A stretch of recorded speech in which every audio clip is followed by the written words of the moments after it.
우리 함께 말씀 보겠습니다. 요한계시록 3장 1절에서 6절 말씀입니다. 요한계시록 3장 1절에서 6절 말씀 보도록 하겠습니다. 한 절씩 나누어서 읽겠습니다. 요한계시록 3장 1절에서 6절인데요. 사대 교회의 사자에게 편지하라.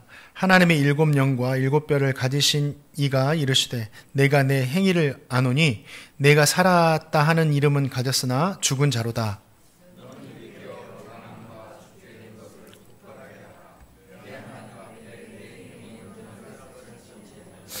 그러므로 내가 어떻게 받았으며 어떻게 들었는지 생각하고 지켜 회개하라. 만일 일깨지 아니하면 내가 도둑같이 이르리니 어느 때 내게 이르는지 내가 알지 못하리라.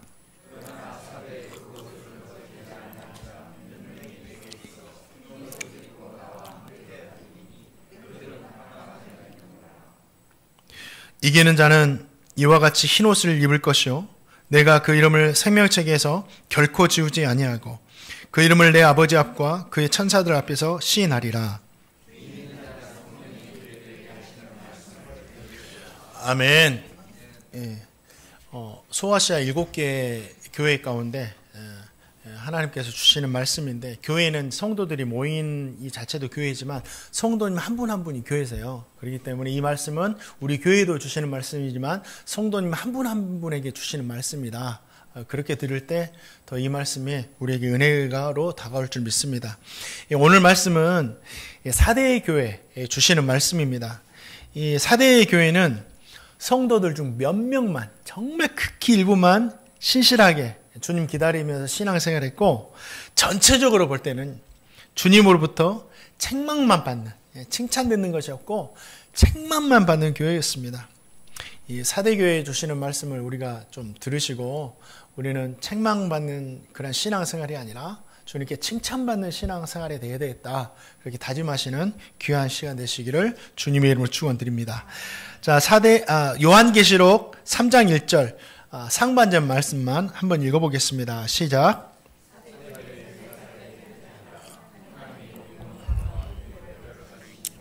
예, 주님은 사대교회 자신을 이렇게 보여주셨는데 7영과 7뼈를 가지신 분이라고 말씀하셨고 그들에게 보여주셨습니다. 이 7영은 성령입니다. 성령을 말하고 7뼈는 교회를 지키는 천사 또는 감독, 이걸 의미하고 있습니다. 이 말씀을 왜 주셨을까요?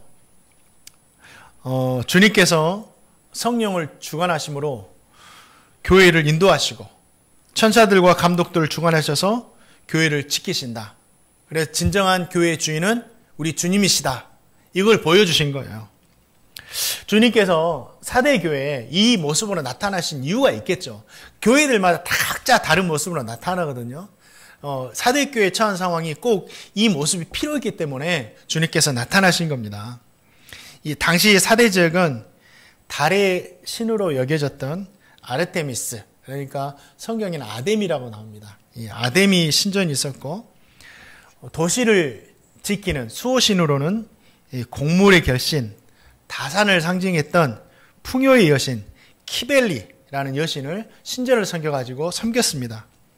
또 이곳은 이러한 우상만 있는 것이 아니라 물질도 엄청난 곳이었어요. 황금의 도시라고 불릴 정도로 이 돈과 금이 넘쳐나는 곳이었습니다.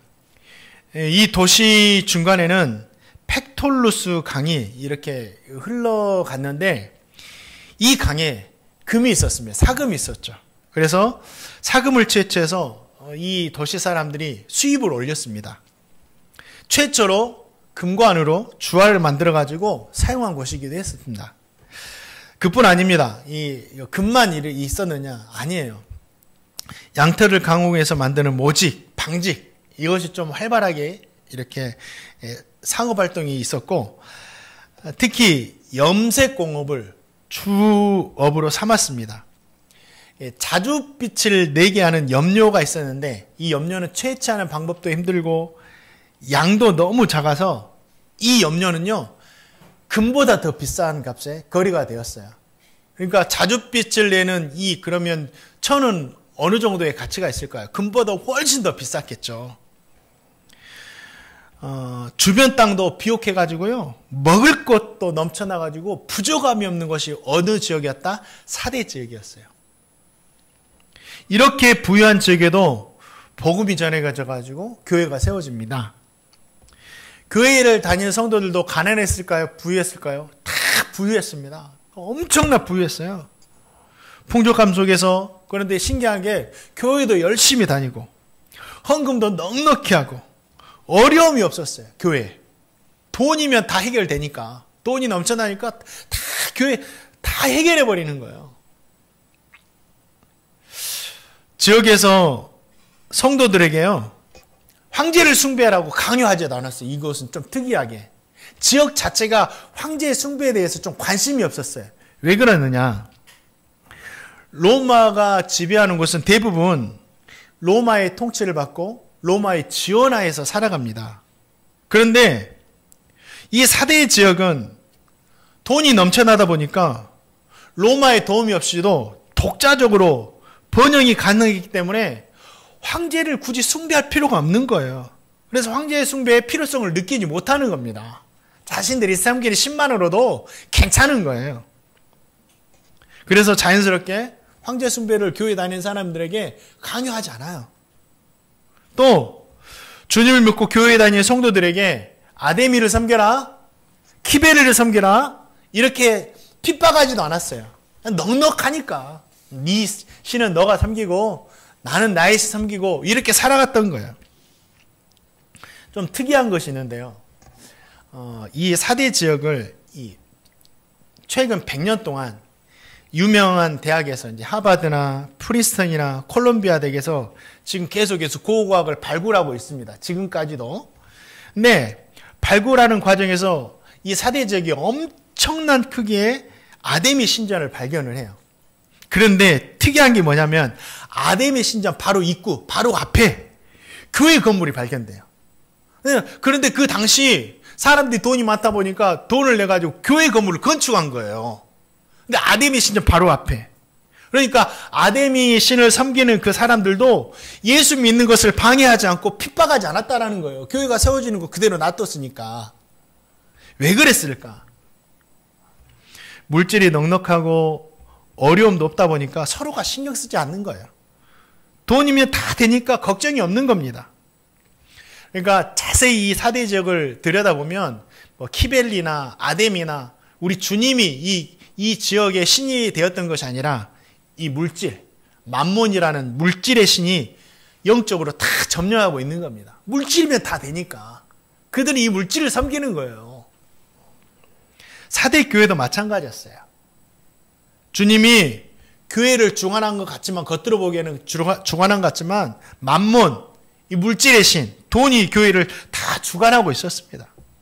이 돈이면 다 되니까 안 되는 게 없는 거예요.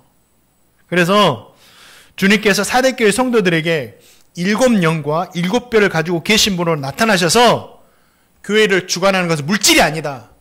바로 성령을 주관하시는 예수님, 교회의 사자와 교회의 감독과 천사를 주관하셔서 인도하시는 그 예수님이 진정한 교회의 주인이시다라고 보여주신 거예요.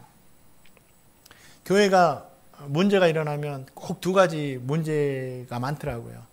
물질의 문제가 한 개 터지고 또 한 가지는 사람의 문제로 이렇게 문제가 일어나죠.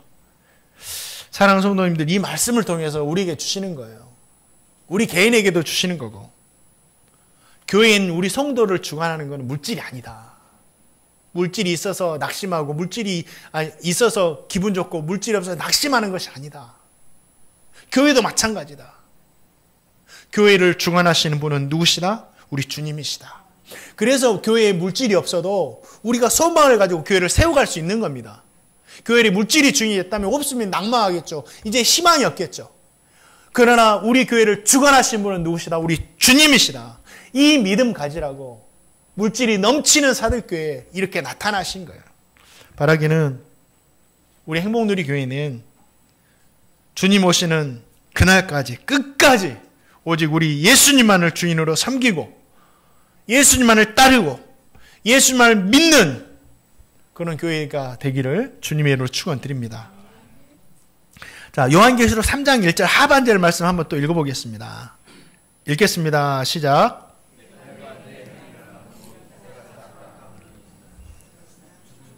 예, 주님은 사대교회 성도들에게 내 행위를 안다라고 하시면서 내가 살았다 이름은 가졌지만 죽었다라고 말씀하셨습니다. 이 말씀을 통해서 저와 성도님이 요구하는 게 있는 거예요. 살아있는 믿음 되라. 살아있는 믿음이 돼야 된다.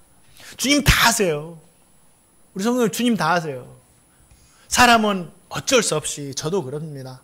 어쩔 수 없이 겉모양을 보고 판단할 수밖에 없는 것이 있어요. 이게 사람의 한계죠. 중심을 아무리 들여다보려 해도 정확하지는 몰라요. 그러나 우리 주님은 전지하신 하나님이기 때문에 그의 마음의 중심도 아시고 그의 행함도 다 아시는 거예요. 그래서 사대교회도 평가하실 수 있는 거죠. 너는 살았다 하는 믿음은 가졌지만 죽었다. 사대교회가 사람들 보기에 살아있다고 하니 얼마나 열심히 신앙생활 했겠어요. 헌금도 많이 하고 교회도 잘 다니고 심지어는 교회 건축까지 하고 우상이나 황제 숭배도 하지 않고 봉사와 전도에도 열심을 내고 누가 보더라도 살아있는 신앙이었죠. 이야.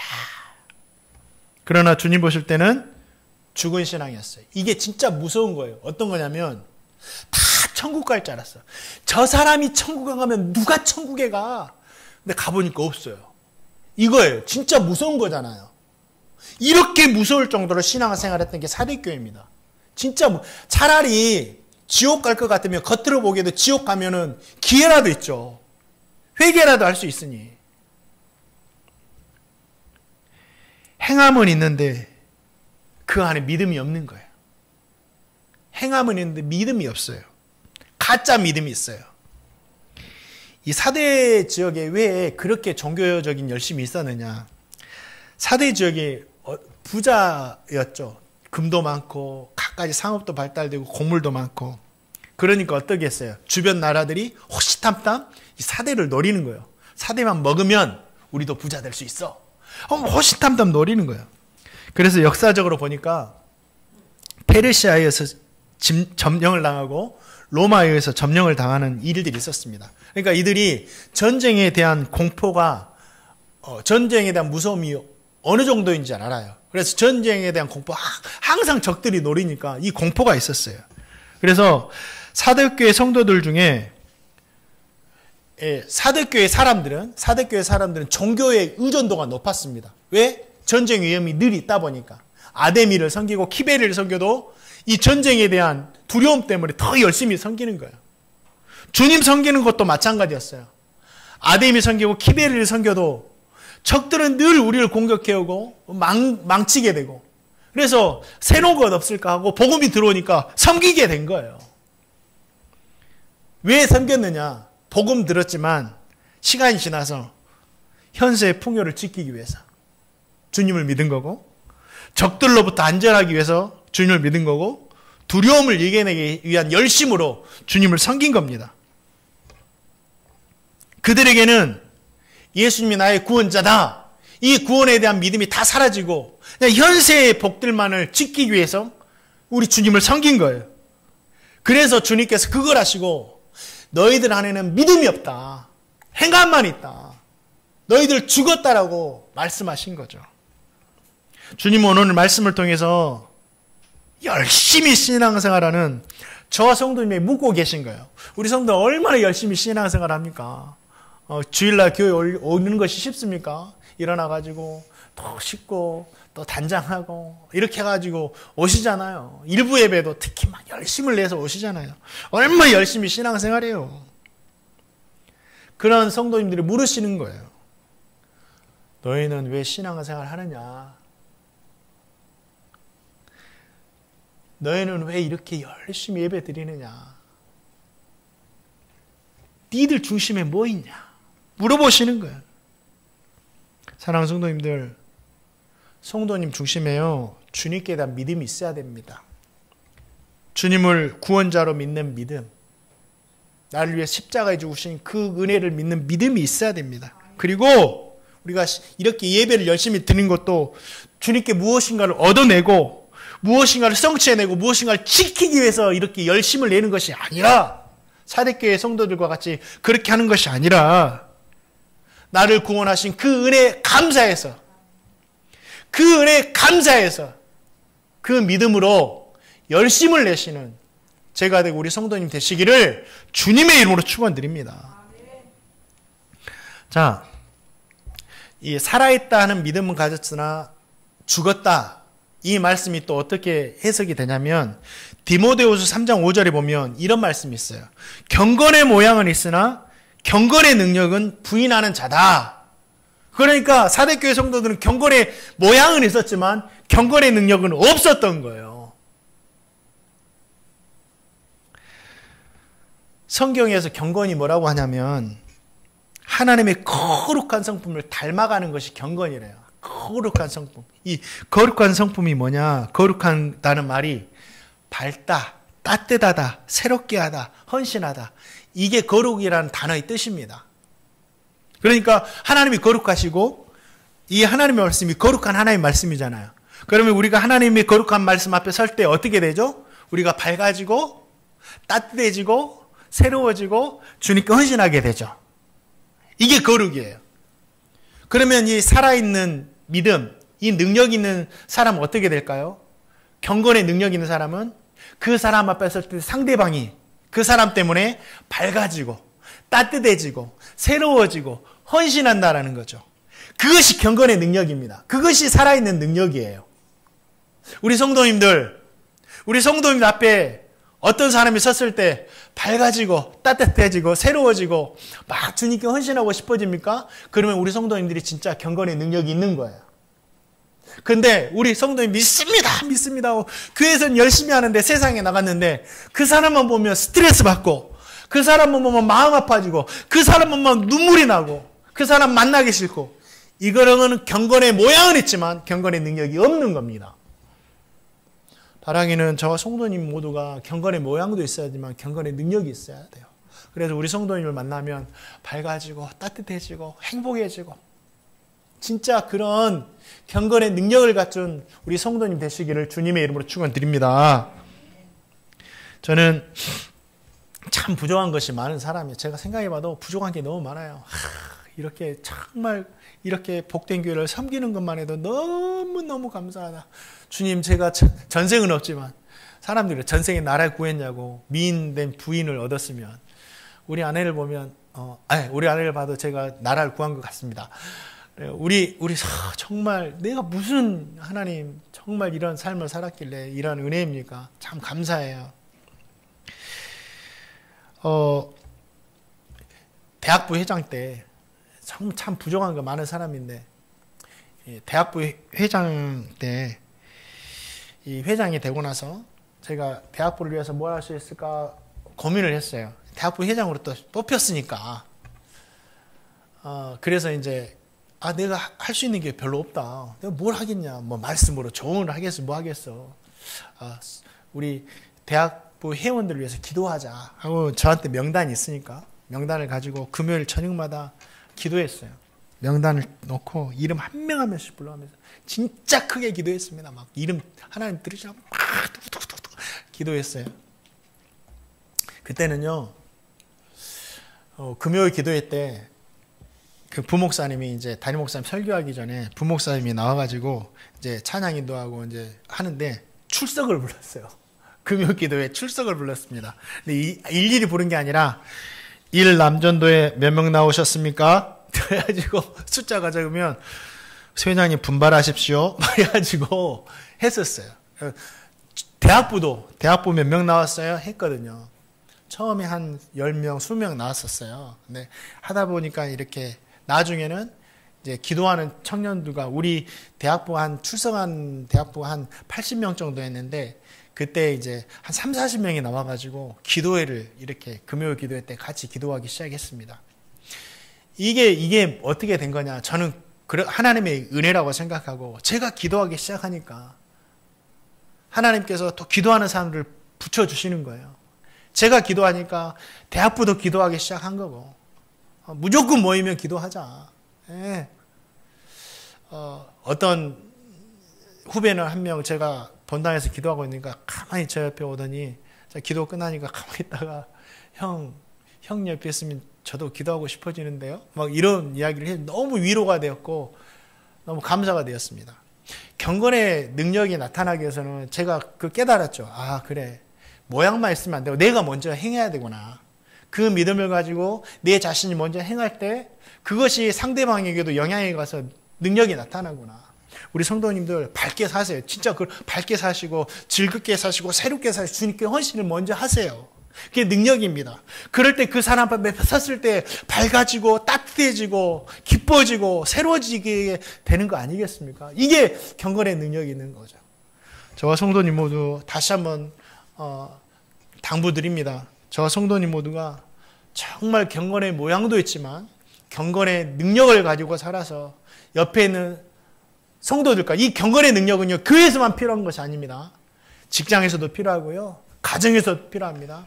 그 하는 모든 곳에서 경건의 능력자로 살아가시기를 주님의 이름으로 축원드립니다. 2절에서 주님은 사대교회 성도들을 책망하시면서 너희 행위에서 온전한 것을 하나도 찾지 못했다라고 합니다.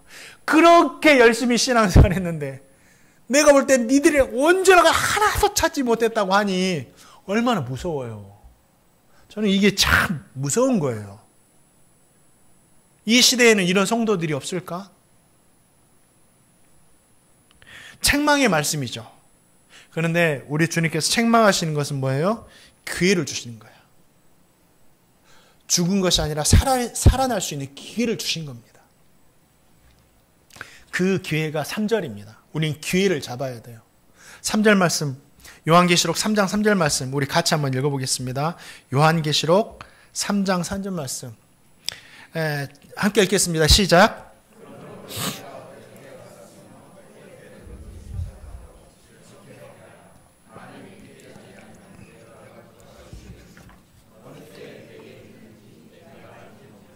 아멘. 우리 세 가지, 우리가 살아있는 정말 성도들 되기 위해서 세 가지가 필요합니다.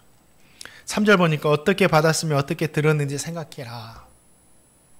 잊어버리면 생각하는 게 잊지 말아라. 뭘 생각하느냐? 복음을 네가 어떻게 받았고 어떻게 들었는지. 우리 성도님들 사대교회의 복음이 어떻게 전해졌겠어요? 어떻게 복음이 전해지고 어떻게 교회가 세워졌는지는 나와 있는 곳이 없어요. 알 수가 없습니다. 그런데 가장 가능성 많은 건 뭐겠어요? 사도 바울에 의해서 복음이 전해지고 교회가 세워졌겠죠. 이게 가장 가능성 큰 겁니다. 그런데 사도 바울이 복음을 전할 때 그냥 쉽게 전했나요? 그의 고백을 들어보면 이 복음을 전하기 위해서 옥에도 여러 번 갇히고 40이 한한 감한 매를 5번이나 맞고 돌로도 맞고 여러 번 굶고 춥고 헐벗었다고 했어요. 그래서 여러 번 잠을 잘 수도 없었고 여러 번 죽을 위기도 많이 겪었다고 했습니다. 어떻게? 그렇게 복음이 전해졌어요. 복음이 쉽게 전해진 게 아니에요. 우리가 그냥 예수 믿고 구원받았다고 해서 이 복음이 쉽게 전해진 게 절대 아닙니다.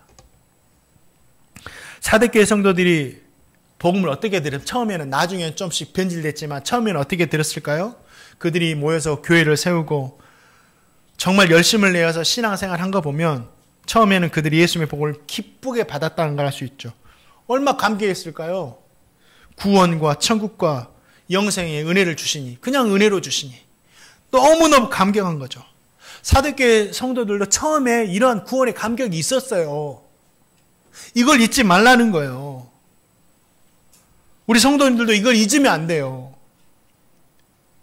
저와 성도님이 어떻게 복음을 받았는지 잊으면 안 돼요.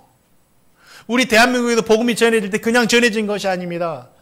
수없이 많은 외국인 선교사님들의 피 흘림과 순교가 있었어요. 어린 아이부터 어른까지 그 피 흘림의 순교가 있었기 때문에 우리가 복음을 듣는 거예요. 근본적으로 예수님께서 십자가에 죽으셨기 때문에 우리가 복음을 들을 수 있는 거예요. 그걸 잊으면 안 돼요. 그냥 쉽게 듣는 것이 아닙니다. 또 우리 성도님들 그 복음을 들었을 때 처음에는 거부했을지라도 나중에 진짜 인격적으로 예수님 만났을 때 복음을 듣고 예수님 만났을 때 어떻게 됐어요? 저는 그날을 생각해요. 중학교 2학년 때인가 3학년 때인가요? 정말 예수님 믿고 회개하면서 그냥 눈에서 계속 그 어린 마음에도 회개하면서 눈물이 계속 나는 구원해 주셔서 감사합니다. 구원해 주셔서 감사합니다. 주님 감사합니다. 주님을 위해 살겠습니다. 주님을 이 어린 아이가 뭘 안다고 그 구원의 감격 때문에 너무너무 감사한 거예요.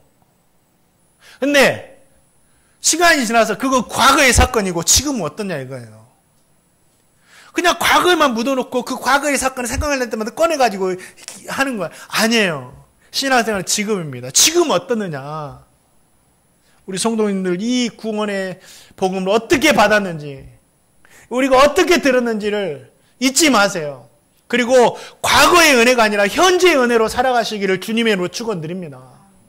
이걸 잃어버리니까 죽은 믿음 되는 거예요. 형식적인 신앙이 되는 겁니다. 열심은 있지만 그 안에 생명이 없는 겁니다. 그 시간이 너무 귀하고 귀하죠.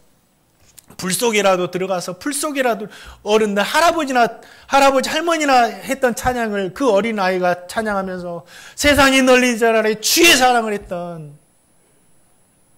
그 은혜의 감격들 우리 성도님들이 저만 있습니까? 우리 성도님들에게도 있겠죠. 어떻게 받았는지 어떻게 들었는지 절대 잊지 않고 살아가시는 제가 되고 우리 성도님 되시기를 주님의 이름으로 축원드립니다. 또 3절 말씀 보니까 일깨어 라는 말이 있어요. 일깨어. 일깨다라는 말 깨어있다라는 말이에요. 깨어있다. 깨어있어라. 너희들이 깨어있지 않으면 다 잊어버린다. 이 말씀은 사대교회의 역사적인 배경을 두고 하는 말씀이에요. 사대는 높은 지역에 이렇게 위치해 있는 도시였습니다. 그렇기 때문에 적들이 공격해와도 그냥 쉽게 점령할 수 없는 그런 도시였어요. 그런데 이러한 사대 지역이 역사적으로 2차례 완전히 치명적으로 파멸당합니다. 모두가 지형적인 이 장점들만 믿고 자기들이 할 일을 하지 않았던 거예요. 깨어있지 않았던 거예요. 그래서 완전히 파멸을 되거든요. 지형만 믿고 까본 거죠. 첫 번째 파멸이 기원전 549년에 페르시아의 고레스 왕이 침략을 합니다. 이 고레스가 거느리는 군대들이 쳐들어가지고요, 이 사대 지역을 포위하거든요. 근데 사대의 왕과 백성들은 성의 경고함을 읽고 개의치 않았으면 우리에게 물질도 많고 먹을 것도 많고 너희들이 아무리 공격하면 우리 버티면 돼. 공격해봐. 방어하면서. 방어만 잘하면 무너뜨릴 수 없는 것이었어요. 지역적으로. 그러던 어느 날 사대의 병사가 부주의해가지고 자신의 투구를 아래로 떨어뜨려요. 근데 그날 놔두면 되는데 이 병사가 또 그것을 주우러 벼랑 아래로 내려옵니다. 그리고 내려와가지고 투구 줍고 올라가는 것을 페르시아 장군이 봐요. 그래가지고 그날 밤에 페르시아 장군이 그 군대를 가지고 그 길로 올라갑니다. 올라가지거든요. 이런 길이 있었구나. 그런데 그렇게 중요한 길목을 단 한 사람도 깨어서 지키고 있지 않았다라는 거예요. 그래가지고 그 사대 지역이 점령당해버립니다. 한 번만이 아니에요. 330년이 흐른 후에 214년에도 똑같이 점령을 당해요. 알렉산더 대왕이 죽고 나서 안티오커스가 이 사대 지역을 최후의 보루로 삼아가지고 싸우고 있는 아케우스와 막 싸웁니다. 근데 1년간 이 안티오커스가 포위를 해도 이 점령을 못하는 거예요. 어느 날 병사 한 명이 이 과거 고레스 왕이 사대를 점령한 동일한 길을 발견합니다. 우연하게도. 이번에도 한 명의 군사도 깨어서 그곳을 지키지 않았어요. 그래가지고 그곳이 또 점령을 당합니다. 이런 역사적인 배경이 있는 거예요. 일깨지 않으면 내가 도둑같이 이르리라. 사랑하는 성도님, 저와 성도님도 마찬가지예요. 하나님만 믿고 믿습니다 하고 내가 해야 할 일 하지 않고 까불면 우리의 삶은 죽게 되는 겁니다. 믿습니다 하고 직장에서, 가정에서, 교회에서 내가 할 일 하지 않고 까불면 다 망하는 거예요. 우리의 진정한 믿음 뭔지 아세요? 주님을 믿는 믿음만큼 행함도 따라와야 돼요. 그게 살아있는 믿음입니다. 주님을 나의 견고한 성으로 믿는다면 파수꾼이 필요한 거예요. 파수꾼이 지킬 때 견고한 생 대신 하나님께서 그것 가운데 은혜를 주셔가지고 성이 튼튼하게 지켜지게 하시는 겁니다. 하나님이 하실 일이 분명히 있으시고 또한 그것이 은혜되게 해서 내가 할 일이 분명히 있는 겁니다. 땅끝까지 이르러 복음 증거해라.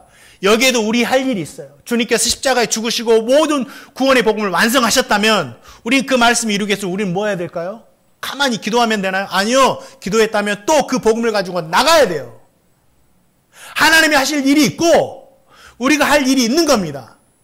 구원에 대해서만큼은 우린 전적 무능해서 하나님의 100%의 은혜로 이루어지는 거지만 그 외에 나머지 신학적인 삶에 대해서는 하나님께서 하실 일들이 있고 우리가 할 일들이 있는 겁니다.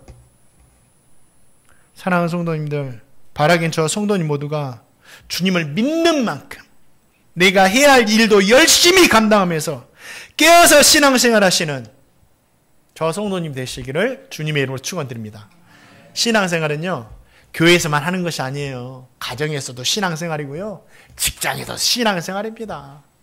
꼭 기억하시기 바랍니다. 마지막으로 지켜 회개하라. 우리가 해야 할 건 회개예요. 우리가 그러면 뭘 회개해야 되느냐? 오늘 말씀 들었잖아요. 어떻게 복음을 받고 어떻게 복음을 들었는지 잃어버렸던 그 복음의 사건을 과거에만 남겨둬버렸던 그 신앙을 회개해야 돼요. 무뎌진 심령을 회개해야 됩니다.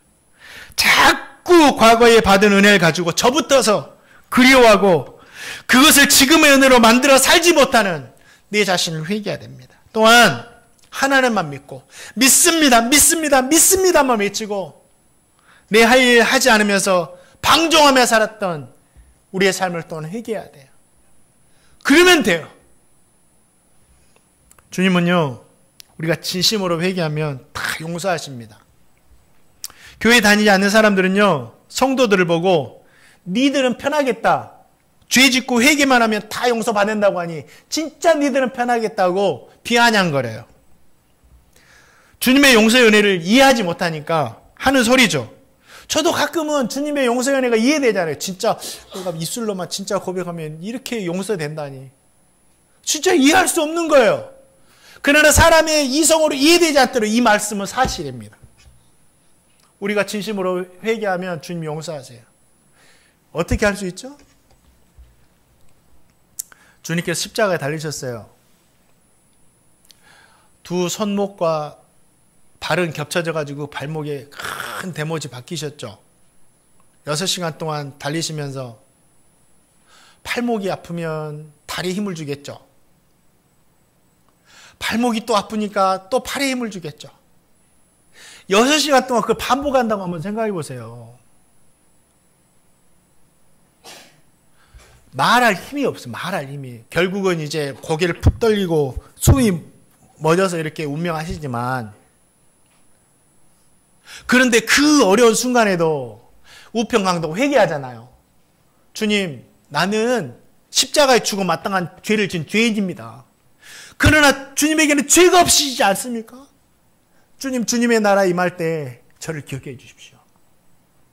주님 뭐라 그래요? 그 어려운 상황에서도 그렇게 회개하니까 네가 오늘 나와 함께 낙원에 있으리라. 얼마나 그 한마디 하기가 힘드셨을까요? 발도 아프고 손목도 아프면서 숨도 쉬기, 호흡하기도 힘든데, 근데 그 회개할 때 그렇게 주님께서 용서해 주시잖아요. 저 성도님이요, 어떤 허물과 연약함이라도 입술을 걸려 진심으로 회개할 때 주님은 그냥 흘려보지는 않으세요. 용서해 주십니다. 사랑하는 성도님들, 오늘 주님의 복음에 대해서 잊고 살았던 모든 신앙을 회개하시기 바랍니다. 하나님을 믿고 깨어있지 못했던 나의 신앙을 또 회개하시기 바랍니다. 다시 한번 정말 뜨겁게 되고 감격하는 신앙으로, 정말 살아있는 신앙으로 우리 성도님이 다시 한번 세상에 나가 살아가시기를 주님의 이름으로 축원드립니다. 이 시간에 우리 함께 찬양 드리겠습니다. 나 무엇과도 주님을 바꾸지 않겠습니다. 이 고백으로